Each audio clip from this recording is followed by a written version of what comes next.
Hello दोस्तों, आपका स्वागत है हमारे YouTube चैनल दोस्त होम साइंस पर। जैसा कि दोस्तों आप देख ही रहे हैं कि संख्या पद्धति का टॉपिक चल रहा है और इसमें चलते चलते दोस्तों हम आज एक नए टॉपिक की तरफ आ गए हैं और इस टॉपिक का नाम है बंदरों पर आधारित प्रश्न। और इसी के अंतर्गत दोस्तों हम इसमें आज एक और टॉपिक ऐड किए हैं जो है हस्त मिलाप पर आधारित प्रश्न। तो सबसे पहले दोस्तों हम यहाँ पर बंदरों पे आधारित प्रश्न को पढ़ेंगे और प्रश्न का पैटर्न क्या होगा, प्रश्न को किस तरीके से इजी वे से सॉल्व किया जाएगा, ये सब हम आपको बताने वाले हैं। तो चलिए दोस्तों सबसे पहले हम आपको दिखाते हैं पैटर्न क्या है। और पैटर्न को दिखाने के लिए हमने यहाँ पर एक प्रश्न ले भी लिया है। देखिए यहाँ पर हमने प्रश्न क्या लिया है, एक बंदर 50 मीटर ऊंचे एक खंभे के नीचे है। खंभे की लंबाई जो है या ऊंचाई जो है वो 50 मीटर है और बंदर कर क्या रहा है दोस्तों, पहले मिनट में 5 मीटर ऊपर चढ़ता है। 5 मीटर ऊपर चढ़ता है पहले मिनट में, लेकिन अगले मिनट में दोस्तों या आप कह सकते हैं दूसरे मिनट में लेकिन वह 2 मीटर फिसल जाता है। तो कितनी देर बाद वह खंभे के शिखर पर होगा, अर्थात दोस्तों यहाँ पर समय पूछा गया है और देखिए हमने ऑप्शन भी ले लिया है यहाँ पर। तो दोस्तों आइए हम इसे सॉल्व करके बताते हैं कि क्या होगा। तो चलिए दोस्तों एक डायग्राम के माध्यम से सबसे पहले हम आपको समझाते हैं। ये देखिए दोस्तों हमने यहाँ पर एक खंभा ले लिया है जिसकी ऊंचाई जो है वो टोटल 50 मीटर है। जिसकी ऊंचाई दोस्तों कितनी है, 50 मीटर है। ठीक है, यहाँ पर इस समय बंदर जो है यहाँ पर है और बंदर को हमें शिखर तक लेके जाना है। शिखर तक जाने में इसे कितना समय लगेगा, तो आइए दोस्तों यहाँ पर सबसे पहले हम आपको बताते हैं। देखिए दोस्तों पहले मिनट में बंदर 5 मीटर ऊपर चढ़ जाता है, मतलब छलांग लगाता है पहले मिनट में। मतलब 1 मिनट की अगर हम बात बताएं, 1 मिनट की अगर हम बात करें दोस्तों, तो दोस्तों छलांग लगा के बंदर मान लीजिए 5 मीटर चढ़ जाता है। ठीक है, लेकिन अगले मिनट में दोस्तों या दूसरे मिनट में कह सकते हैं, अगले मिनट में वह 3 मीटर नहीं है, 2 मीटर है, फिसल जाता है। 2 मीटर फिसल जाता है। मतलब अगले मिनट में दोस्तों क्या होता है कि बंदर 2 मीटर फिसल जाता है, अर्थात बंदर इस समय कहां पर है, यहां पर है। ठीक है, और ये क्रियाकलाप कब हो रही है, दूसरे मिनट के दौरान। दूसरे मिनट में बंदर जो है 2 मीटर फिसल जाता है। इस तरीके से अगर देखा जाए दोस्तों तो 2 मिनट में, ठीक है, क्योंकि 1 मिनट में वो बंदर 5 मीटर चढ़ा और अगले 1 मिनट में बंदर 2 मीटर फिसल भी गया। इस तरीके से दोस्तों बंदर इस समय कहां पर है, 3 मीटर पर। देखिए 5 मीटर चढ़ा, 2 मीटर फिसला, अर्थात ये जो बचा हुआ है ये कितना है, 3 मीटर है दोस्तों। तो इस तरीके से हम कह सकते हैं कि 2 मिनट में बंदर सिर्फ और सिर्फ दोस्तों 3 मीटर ऊंचाई पर होगा। कहां पर होगा, 3 मीटर की ऊंचाई पर होगा। इस तरीके से बंदर के चढ़ने, मतलब खंभे पर चढ़ने और खंभे पर से खिसकने का जो सिलसिला चलेगा वो 45 मीटर तक चलेगा दोस्तों। क्योंकि अगले मिनट में, यहाँ पर एक नोट हम डाल दे रहे हैं दोस्तों, अगले मिनट में बंदर अब फिसलेगा नहीं, अंतिम मिनट में, यहाँ पर हम लिख दे रहे हैं अंतिम मिनट में बंदर फिसलेगा नहीं, बल्कि वह खंभे के शिखर पर होगा। तो उसके चढ़ने और फिसलने का सिलसिला सिर्फ 45 मीटर तक चलेगा दोस्तों, क्योंकि खंभा टोटल 50 मीटर का है। अंतिम मिनट में वह फिसलेगा नहीं और 1 मिनट में वह चढ़ कितनी ऊंचाई तक रहा है, 5 मीटर तक। इसमें से 5 माइनस करेंगे अर्थात आएगा 45 मीटर। तो दोस्तों 45 मीटर तक बंदर हमारा चढ़ेगा और फिसलेगा। तो इस तरीके से दोस्तों हम क्या करेंगे, हमको पता चल गया है कि 2 मिनट में बंदर 3 मीटर जा रहा है। तो हम यहाँ पर क्या करेंगे दोस्तों, यही ट्रिक है यहाँ पर समझना कि 3 मीटर, अब हम क्या करेंगे, 45 मीटर तक उसे ले जाना है। तो हम 3 का एक ऐसा गुणज खोजेंगे, पता करेंगे कि 3 में गुणा करने पर, अर्थात एक ऐसी संख्या की खोज करेंगे जिस संख्या से हम 3 में गुणा कर दें तो कितना आ जाए, 45 आ जाए। तो दोस्तों यह बहुत ही इजी है। इस संख्या को खोजने के लिए करना क्या होगा कि हमने क्या कहा कि 3 के लिए एक ऐसी संख्या की खोज करेंगे जिसमें 3 से गुणा कर दें तो क्या आए, 45। तो आइए दोस्तों उस संख्या की खोज करने के लिए इजी तरीका यह है कि आप 3 से क्या करिए, इसमें भाग कर दीजिए 45 में। तो देखिए 15 बार में कटेगा, अर्थात वह संख्या क्या होगी 15, जिससे हम 3 में गुणा कर देंगे तो क्या आएगा 45। तो आइए दोस्तों इसमें हम 15 से कर देते हैं गुणा। लेकिन यह गुणा दोस्तों दोनों पक्षों में करना पड़ेगा, सिर्फ 3 में नहीं। जब हमें वह संख्या मिल जाएगी तो उस संख्या से हम दोनों पक्षों में गुणा करेंगे। यहां पर भी गुणा करेंगे दोस्तों, ये हो जाएगा 15 तिया 45 मीटर, 15 तिया 45 मीटर, और ये हो जाएगा 15 दूनी 30 मिनट। मतलब कि दोस्तों अब हम कह सकते हैं कि बंदर 30 मिनट में 45 मीटर ऊपर होगा। और हमने यहां पर देखिए नोट में क्या लिखा है कि अंतिम मिनट में बंदर फिसलेगा नहीं। और दोस्तों अंतिम मिनट में वह कितना चढ़ रहा है, अर्थात 1 मिनट में वह 5 मीटर ऊंचाई पर जाता है। तो 1 मिनट में वह 5 मीटर और चढ़ जाएगा, प्लस 5 मीटर। इस तरीके से दोस्तों जब हम प्लस करेंगे तो 30 और 1 31 मिनट, और 45 और 5 50 मीटर। तो देखिए दोस्तों 31 मिनट लगेगा उसे 50 मीटर खंभे पर चढ़ने में, अर्थात खंभे की शिखर तक पहुंचने में, यहां तक पहुंचने में उसे 31 मिनट लगेगा। और इस तरीके से दोस्तों हमारा ऑप्शन सी फॉर चेन्नई सही हो जाएगा। तो चलिए दोस्तों एक और प्रश्न लेते हैं। तो चलिए दोस्तों यहाँ पर एक प्रश्न हमने और ले लिया है और सेम पैटर्न वहीं रखा हमने। यहाँ पर इस बार खंभे की ऊंचाई 50 थी, वहां पर यहाँ पर 78 ले लिया हमने। यहाँ पर क्या है, एक बंदर 78 मीटर ऊंचे खंभे के नीचे है। वह पहले मिनट में 6 मीटर ऊपर चढ़ता है, किंतु अगले या आप कह सकते हैं दूसरे मिनट में वह 2 मीटर फिसल जाता है। तो कितनी देर बाद वह खंभे के शिखर पर होगा। तो चलिए दोस्तों फिर यहाँ पर एक डायग्राम के माध्यम से समझाते हैं। यह हमारा खंभा है जिसकी ऊंचाई दोस्तों 78 मीटर है। इस समय बंदर जो है खंभे के नीचे है, ठीक है दोस्तों। तो वह पहले मिनट में 6 मीटर ऊपर चढ़ता है दोस्तों, पहले मिनट में 6 मीटर ऊपर चढ़ता, तथा अगले मिनट में दोस्तों, अगले या दूसरे मिनट में कह सकते हैं, या दूसरे मिनट में दोस्तों वह 2 मीटर फिसल जाता है, ठीक है। तो इस तरीके से दोस्तों वह 2 मिनट में, मतलब पहला मिनट और दूसरा मिनट या अगला मिनट मिलाकर 2 मिनट में वह सिर्फ और सिर्फ खंभे पर 4 मीटर ही चढ़ता है, ठीक है। जैसे यहां पर आइए देखिए दिखाते हैं। जैसे दोस्तों ये खंभा है, अब 1 मिनट में, पहले मिनट में अगर हम पहले मिनट की बात करें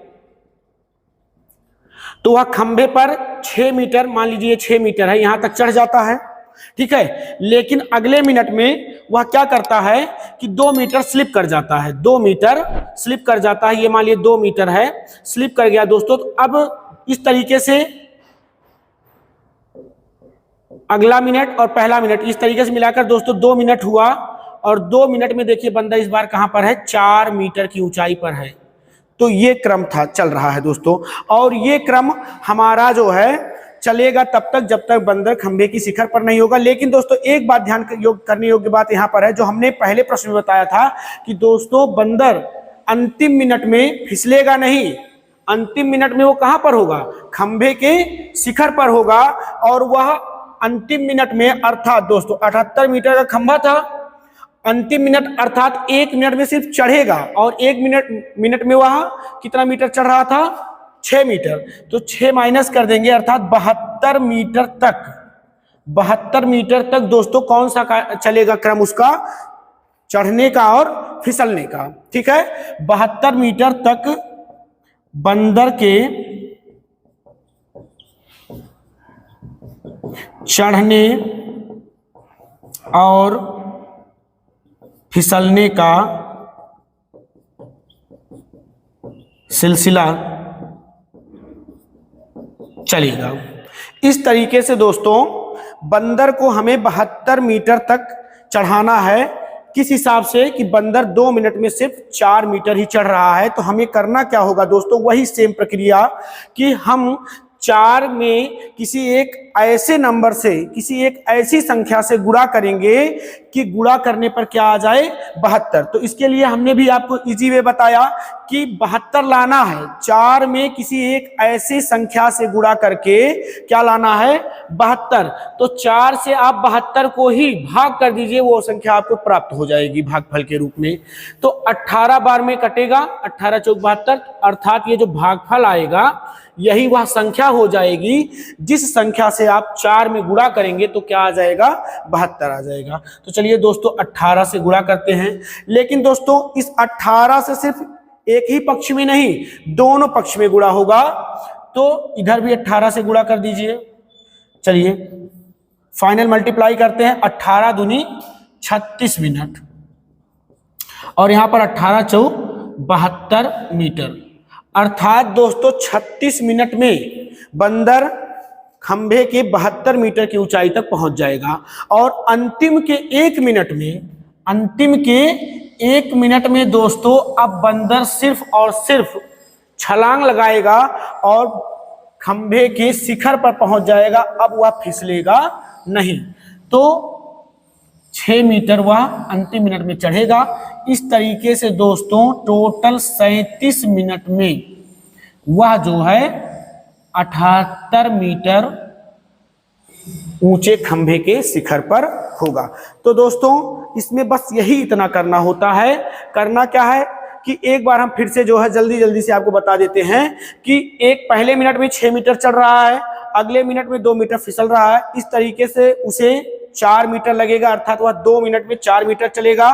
तो हमें 4 में एक ऐसे नंबर से गुणा करना है कि हमारा क्या आ जाए, 72। और जो नंबर प्राप्त होगा उस नंबर से हमें दोनों तरफ मल्टीप्लाई करना है और अंतिम के 1 मिनट को उसमें ले जाके ऐड कर देना, क्योंकि अंतिम मिनट में बंदर सिर्फ खंभे के शिखर पर चढ़ेगा, फिसलेगा नहीं। इस तरीके से जो प्राप्त होगा वही हमारा फाइनल आंसर होगा। इस तरीके से इसका दोस्तों ऑप्शन डी फॉर डेनमार्क सही हो जाएगा। देखिए लिखा गया 37 मिनट। तो चलिए दोस्तों अगले प्रश्न पर चलते हैं। तो आइए दोस्तों अब हम इसके अंतर्गत जो है हस्तमिलाप पर आधारित प्रश्न के बारे में जो हमने बताया था, तो इसके भी प्रश्न ले लेते हैं। और इसमें देखिए दोस्तों हस्तमिलाप पर आधारित जो प्रश्न होंगे उसके लिए हमने यहाँ पर कुछ महत्वपूर्ण बिंदु लिख दिया है। आप स्क्रीनशॉट लेना चाहते हैं तो ले लीजिए, फिर हम उसको डिटेल में समझाते हैं। तो चलिए दोस्तों, हाथ मिलाए जाने की क्रिया में 2 व्यक्ति होंगे। जैसे अगर दोस्तों भाई अगर हाथ मिलाया जाएगा, जैसे हम ही किसी के साथ अगर हाथ मिलाएंगे तो हमारे सामने कोई एक अदर व्यक्ति होगा, तो जब हम उससे हाथ इस तरीके से मिलाएंगे तो हमारा और उनका जो हाथ मिलाए जाने का क्रम होगा या कॉम्बिनेशन होगा उसको एक माना जाएगा। मतलब 2 व्यक्ति के द्वारा जो हाथ मिलाया जाएगा उसको एक माना जाएगा। तो वही हमने लिखा है कि हाथ मिलाए जाने की क्रिया में 2 व्यक्ति होंगे और हाथ मिलाए जाने का क्रम एक होगा। इसी तरह 2 व्यक्ति का आपस में हाथ मिलाए जाने का कॉम्बिनेशन एक होगा। इसी प्रकार अगर किसी समूह में n व्यक्ति हाथ मिलाएं तो इनके द्वारा हाथ मिलाए जाने का कॉम्बिनेशन NC2 होगा। ठीक है दोस्तों। तो यदि आपने देखा ही होगा कि NCR आपने पढ़ा होगा, जो इंटर तक मैथ पढ़े होंगे वो जो है परम्यूटेशन एंड कॉम्बिनेशन के अंतर्गत इस चीज को पढ़े होंगे। और यहाँ पर भी हम आपको बेसिक तरीके से ही एकदम बताएंगे, कोई दिक्कत नहीं होगी। तो देखिए एनसीआर को कैसे सॉल्व किया जाता है दोस्तों। एनसीआर मतलब होता है n factorial upon r factorial n minus r factorial. ठीक है दोस्तों। तो इसी तरीके से जब हम यहाँ पर NC2 को ओपन करेंगे। तो आइए ओपन करते हैं। यहाँ से दोस्तों जो निकल के आएगा वो हमारा ट्रिक, वो हमारा फार्मूला होगा। और दोस्तों हमारा उद्देश्य यहाँ पर आपको फार्मूला रटवाना नहीं बल्कि दिखाना है कि कैसे आता है। तो इस तरीके से आइए हम आपको दिखाते हैं। देखिए दोस्तों यहाँ पर करना क्या होगा, तो ये n फैक्टोरियल अपान 2 फैक्टोरियल और यहाँ पर हो जाएगा दोस्तों n-2 फैक्टोरियल। तो चलिए फैक्टोरियल को दोस्तों जब हम ओपन करते हैं तो फैक्टोरियल जैसे एग्जाम्पल के तौर पर, और अगर फैक्टोरियल के बारे में इजीली आपको और समझना है तो हमारे पीछे की वीडियोस को आपको देखिएगा, वहां पर लेक्चर का नाम ही फैक्टोरियल पद करके कुछ लिया गया है, तो एक बार आप वहां देखिएगा। तो आइए दोस्तों यहाँ पर फैक्टोरियल को ओपन करें। जैसे कि 5 फैक्टोरियल है जिसको हम ओपन कैसे करते हैं, पीछे की तरफ बढ़ते हैं, कहाँ तक जाएंगे 1 तक। जैसे 5 × 4 × 3 × 2 × 1 इस तरीके से। तो ऐसे ही दोस्तों हम n फैक्टोरियल को ओपन करते हैं और कहां तक लेके जाते हैं, n-2 तक। तो n में से 1 माइनस किया, फिर n में से 2 माइनस करेंगे तो यहां पर रोक देंगे n-2 फैक्टोरियल। और 2 फैक्टोरियल को दोस्तों ओपन करेंगे तो 2 × 1 और यहाँ पर पहले से ही लिखा गया है n-2 फैक्टोरियल। देखिए n-2 फैक्टोरियल नीचे भी ऊपर भी कैंसिल हो जाएगा, तो आगे क्या बचेगा n-1 और 2 1 जा 2। तो दोस्तों ये जो आता है, ये जो निकल के आया है यही हमारा सूत्र है। इसी सूत्र का हम प्रयोग करके, ठीक है, जैसे किसी समूह में कह दिया जाए, किसी समूह में कुछ व्यक्ति हैं जो प्रत्येक व्यक्ति एक दूसरे से हाथ मिलाते हैं, तो हाथ मिलाए वो लोग मतलब सभी को मिलाकर कितनी बार हाथ मिलाएंगे, तो इसके लिए जो कुल संख्या निकल के आएगी दोस्तों हम ऐसे लिख सकते हैं इसका सूत्र, कि जो कुल संख्या निकल के आएगी कि कितनी बार हाथ मिलाया गया, ये इसकी जो कुल संख्या निकल के आएगी वही होगी n-1/2। ठीक है दोस्तों, इस तरीके से यहां पर हमारा सूत्र निकल के आ गया। तो चलिए एक प्रश्न लेते हैं और उसको सॉल्व करते हैं। तो चलिए दोस्तों हस्तमिलाप पे आधारित एक प्रश्न को, और बहुत ही सिंपल प्रश्न हमने लिया है, इसलिए हमने बहुत ही सिंपल प्रश्न लिया है क्योंकि हमने जो यहाँ पर सूत्र भी आपको निकाल के डेरिवेट करके दिखाया, हम चाहते हैं कि सबसे पहले आप उस सूत्र को प्रश्नों पे अप्लाई करना सीख जाएं। तो आइए दोस्तों हम बताते हैं कि कैसे उस सूत्र को हम इस प्रश्न में अप्लाई करेंगे। तो दोस्तों जैसा कि हमने बताया था, पहले प्रश्न को बता देते हैं। प्रश्न इस तरीके से होगा कि एक पार्टी में 20 लोग सम्मिलित हुए। मान लीजिए घर की पार्टी है या कोई भी पार्टी हो, वहां पर 20 लोग आए और प्रत्येक लोग एक दूसरे से मिल रहे हैं और मिलने के दौरान एक दूसरे से हैंडशेक कर रहे हैं, हाथ मिला रहे हैं। तो इस तरीके से कुल कितनी बार पार्टी में हाथ मिलाया गया। तो इसके लिए दोस्तों हमें कुल संख्या ज्ञात करना है, हस्तमिलाप की कुल संख्या।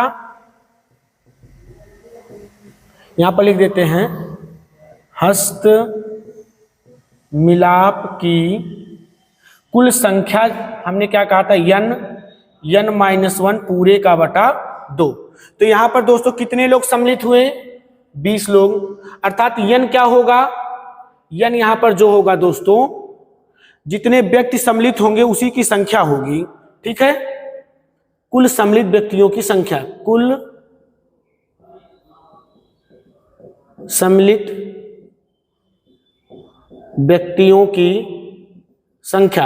अब जैसे दोस्तों ये हमेशा व्यक्तियों के लिए ही नहीं होगा, जैसे अभी प्रश्न के माध्यम से भी हम आपको दिखाएंगे, लेकिन हम जैसे बता दें, मान लीजिए कि 7-8 टीमें हैं और सभी टीमें एक दूसरे से एक मैच खेल रही हैं, तो फिर n कितना हो जाएगा, 7 हो जाएगा। इस तरीके से दोस्तों n का मान तो जो है संख्या पे ही आधारित होगा, लेकिन वह प्रश्न टू प्रश्न लैंग्वेज क्या है उस पर डिपेंड करेगा। जैसे यहाँ पर 20 लोग थे तो n का मान 20 हो जाएगा।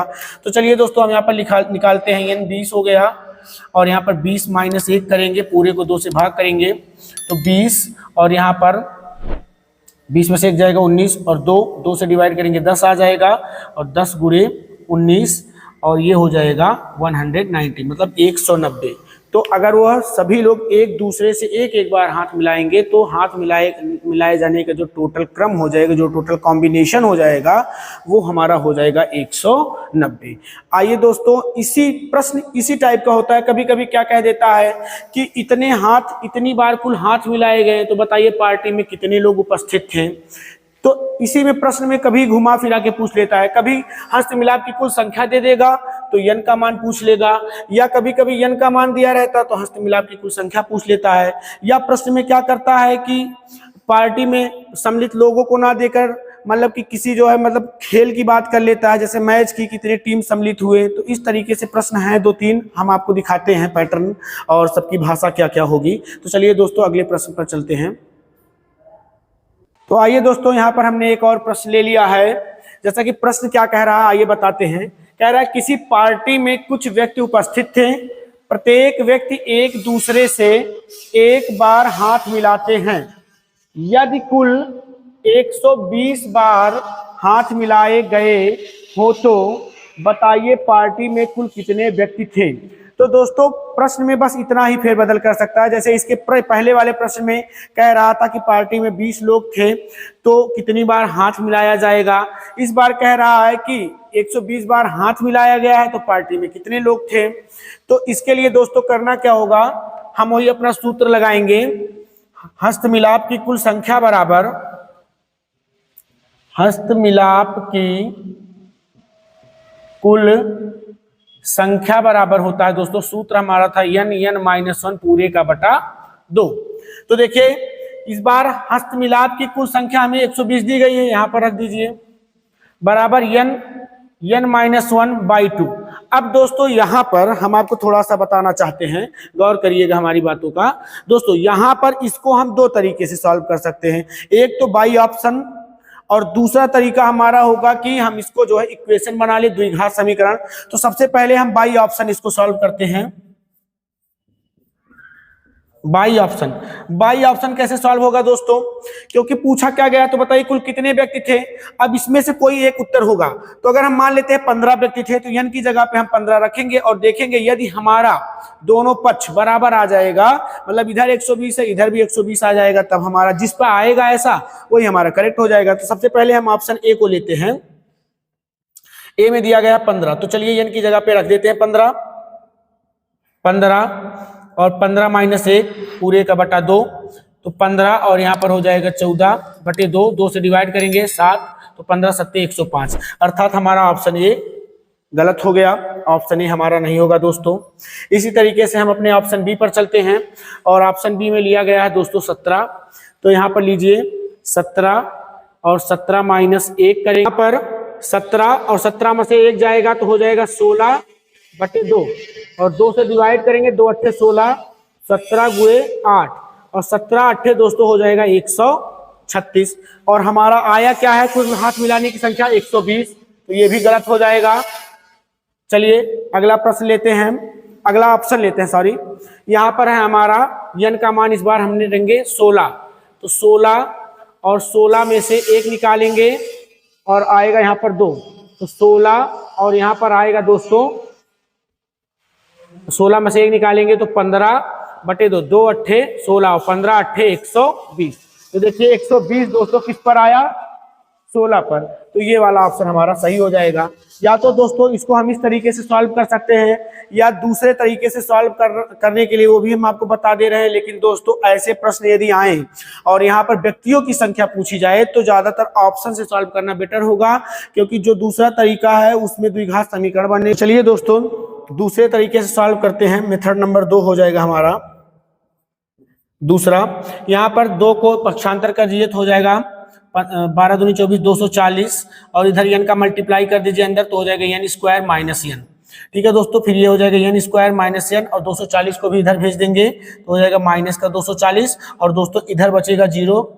ठीक है, तो इस तरीके से ये हो जाएगा, हमने इसको इधर भेज दिया। अब आइए दोस्तों ब्रेक करते हैं, तो यहाँ पर ब्रेक करेंगे दोस्तों, ये द्विघात समीकरण है और आप इसको जानते होंगे, ब्रेक करना आसानी से ब्रेक किया जा सकता है।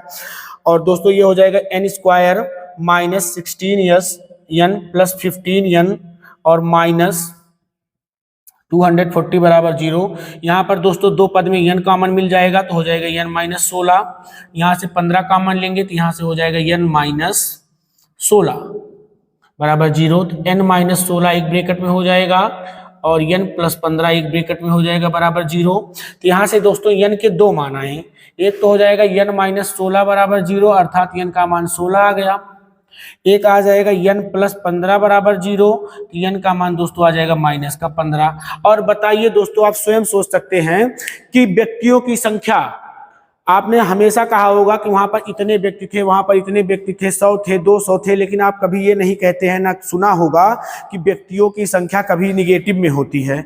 तो कुछ डाटाएं ऐसे होते हैं जो दोस्तों कभी निगेटिव नहीं होती, हमेशा पॉजिटिव ही होती हैं। और साथ ही साथ दूसरा इसका जस्टिफाई ये है कि माइनस का 15 कहीं दिख भी नहीं रहा है। तो इस तरीके से दोस्तों n बराबर 16 हमारा करेक्ट हो जाएगा, सी फॉर चेन्नई। आइए दोस्तों एक प्रश्न और लेते हैं। तो आइए दोस्तों एक और प्रश्न ले लिए हैं। जैसा कि दोस्तों हमने पहले ही बताया था कि ये सिर्फ और सिर्फ हस्तमिलाप के प्रश्न जरूर हैं, लेकिन इसमें बार बार जो है मतलब कि पार्टी और ये लेकर हाथ मिलाने की संख्या ही नहीं पूछी जाएगी। कभी कभी इस पैटर्न पर इस टाइप के भी प्रश्न पूछे जा सकते हैं। जैसे देखिए, इस बार हमने प्रश्न लिया है, किसी क्रिकेट प्रतियोगिता में कुल 10 टीम ने हिस्सा लिया, उपस्थित प्रत्येक टीम एक दूसरे से एक मैच खेलते हैं, तो कुल कितने मैच खेले जाएंगे। तो इस प्रश्न में भी दोस्तों वही सेम पैटर्न है, जैसे कि किसी पार्टी में कुल 10 व्यक्ति उपस्थित हुए हैं, यदि प्रत्येक व्यक्ति एक दूसरे से एक बार हाथ मिलाते हैं तो कुल कितनी बार हाथ मिलाया जाएगा। बस लैंग्वेज थोड़ा सा बदला गया है। तो यहाँ पर कुल संख्या निकालने के लिए दोस्तों वही अपना सूत्र रखेंगे। n का मान इस बार दोस्तों कितना हो जाएगा, 10। तो सूत्र हमारा था n माइनस 1 पूरे का बटा 2। यहाँ पर हो जाएगा दोस्तों 10, और 10 में से हम 1 निकाल देंगे और 2 से डिवाइड करेंगे। 10, 9 और पूरे का बटा 2, 2 पंचे 10 और 9 पचे 45। इस तरीके से दोस्तों हमारा ऑप्शन ए फॉर अमेरिका सही हो जाएगा। तो दोस्तों हस्तमिलाप पे और बंदरों पे आधारित जो हमारा आज का टॉपिक था वो खत्म हुआ। यदि इससे रिलेटेड कोई भी प्रश्न आपको नहीं आ रहा होगा तो आप कमेंट बॉक्स में हमें उस प्रश्न को बताइए, हम उसको सॉल्व करके आपको उत्तर जरूर बताएंगे। आज के लिए दोस्तों बस इतना ही है। Thank you.